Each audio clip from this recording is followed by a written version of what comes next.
अगर हम अल्लाह ताला के सामने नमाज में खड़े हैं और कह रहे हैं इहदिना सिरातल मुस्तकीम,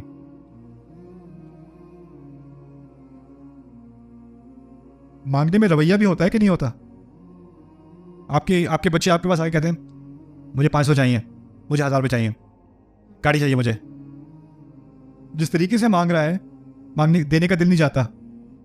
ऐसे मांगते हैं, ऐसे बात करते हैं। ये तमीज़ है बात करने की। फिर आप बच्चे को तमीज़ सिखाते हैं कि पूछा कर, तमीज़ से पूछा जाता है, अदब से पूछा जाता है, और फिर आप नमाज में खड़े हो कहते हैं अल्लाह अकबर।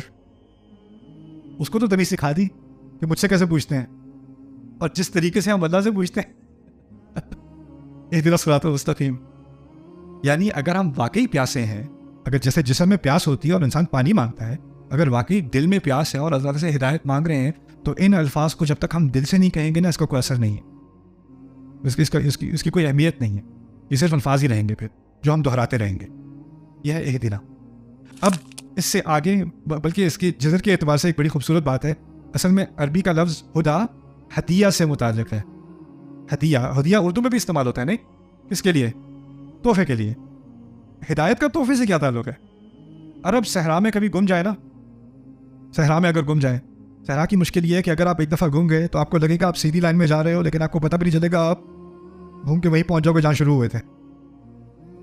उस मोड़ पर अगर सहरा में कोई गुम जाए, उसके लिए सबसे बड़ा तोहफा क्या है? पानी नहीं है। पानी तो 2 घंटे बाद फिर वो मर जाएगा। उस हिदायत है उस वक्त। असल हदिया हिदायत है। तो सबसे बड़ा तोहफा जो है ना, वो हिदायत का तोहफा है। और इसको एक और तरह से भी समझ लें, क्योंकि अल्लाह ताला ने अर्रहमान अर्रहीम कहा था ना, उस नाते से भी इसको समझ लें। और वो ये है कि किसी के पास गाड़ी है, लेकिन उसको ठीक से चलानी नहीं आती। बहुत खूबसूरत गाड़ी है, पहले दिन ही दरख्त में मार दी, पता नहीं उसको चलाते कैसे। किसी को ब्रांड न्यू लैपटॉप लेके दिया, उसको पता नहीं है कि वाटर प्रूफ नहीं होता। उसके ऊपर उसने धोने के लिए लैपटॉप को, उसके ऊपर पानी का ग्लास उड़ेल दिया। अच्छी भली नेमत थी, बेकार में गई। क्या नहीं था उस बंदे के पास? प्रॉपर हिदायत नहीं थी। जब तक आपके पास हिदायत ना हो तो आप नेमत का भी सही इस्तेमाल नहीं कर सकते। गाड़ी चलानी ना आती हो, बेहतरीन गाड़ी हो, वो नेमत नहीं है, क्योंकि आपको चलानी नहीं आती।